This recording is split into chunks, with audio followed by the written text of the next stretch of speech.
রাইসের জন্য সবজি ভাজা হয়ে গেছে। পূর্ণিমায়, রাখি পূর্ণিমায়, পূর্ণিমার দিনে হচ্ছে মাছের মাথা দিয়ে ডাল থকথক করছে, এই দেখো।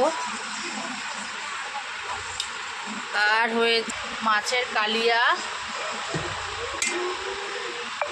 এই যে মাছের কালিয়া। আর করেছি হচ্ছে উস্তে আলু ভাজা, এদিকে কালকের মাছের মাথা দিয়ে ইলিশ মাছটা ছিল সেইটা। এইটা হচ্ছে মাছের তেল। তোমরা কে কে মাছের তেল দিয়ে ভাত খেতে পছন্দ করো আমাকে কমেন্ট বক্সে কমেন্ট করে জানাবে। এই সবে তার জন্য তোমার এগুলো হচ্ছে চিংড়ি মাছ আর চিকেন ভাজা হয়ে গেছে, আর এই যে ডিম ভাজাও কমপ্লিট হয়ে গেছে। আর এদিকে চিকেনটা কষানো হচ্ছে। রাখি পূর্ণিমায় আমার বোন সবাইকে রাখি পরাবে। আমার মেয়ের কন্ডিশন, আমার বোন রান্না করে শুয়ে পড়েছে।